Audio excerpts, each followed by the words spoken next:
Dans ce film, je vous montre comment on peut définir un support mobile, un palier mobile. Alors, je laisse tourner la pièce autour de cet axe-là et autour de cet axe-là. J'ai défini deux différents cas de charge.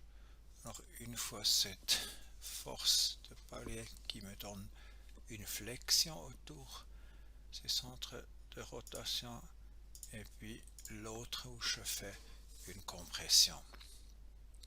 Je regarde les différents supports que je fais. De ce côté, je fais un pin, ça veut dire c'est une liaison pivot.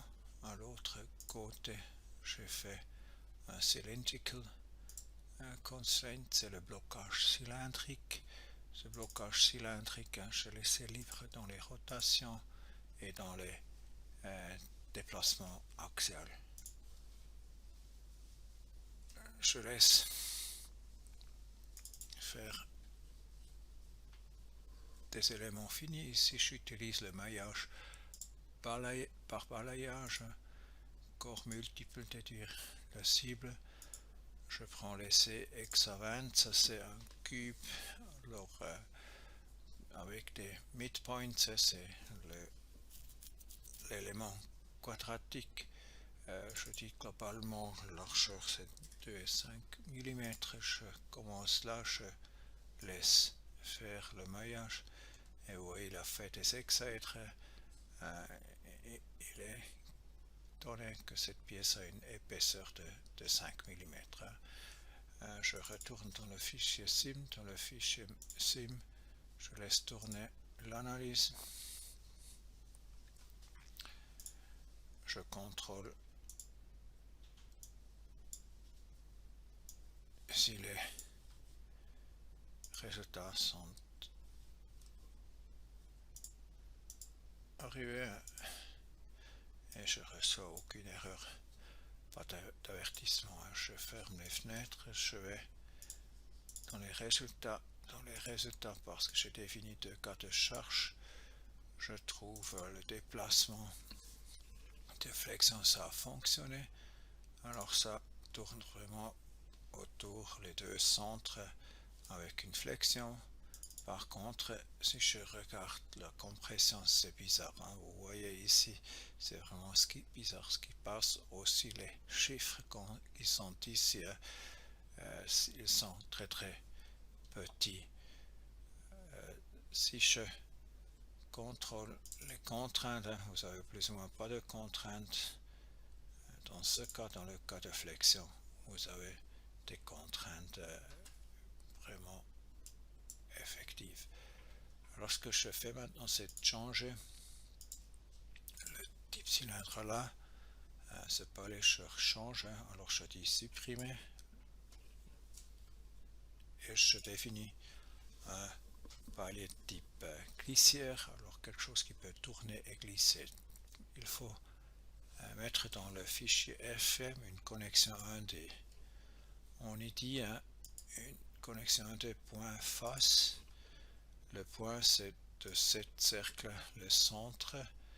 Je le connecte avec la surface cylindrique là et je fais la connexion avec des éléments rigides. C'est le rigid beam element. Absolument rigide. Alors il transfère tous les infos de ce point sur la surface cylindrique.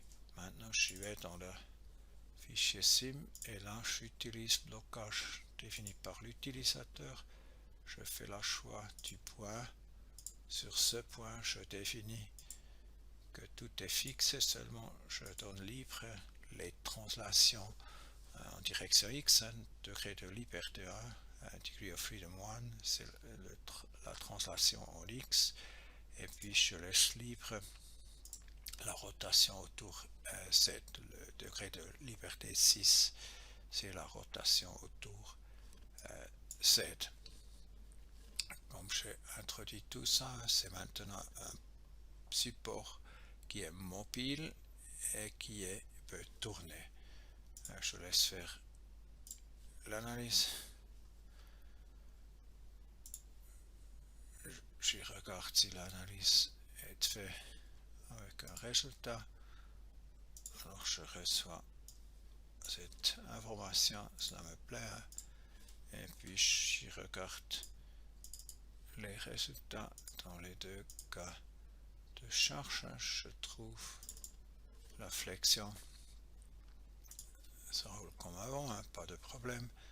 Et maintenant, la compression, vous voyez, vraiment la compression existe. Aussi le contrainte maintenant sous compression, il est là, comme le contrainte déjà avant était là avec la flexion.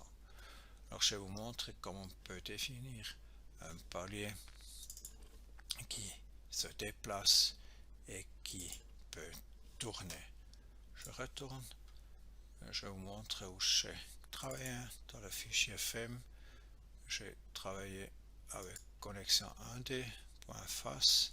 J'ai connecté le centre avec la surface cylindrique et puis je suis retourné dans le fichier sim et là dans le blocage j'ai défini, si on y regarde là, hein, j'ai défini que le déplacement en X est possible et la rotation autour Z est possible. C'est tout pour aujourd'hui. Vous trouvez cette pièce pour vous entraîner dans le module. C'est fait.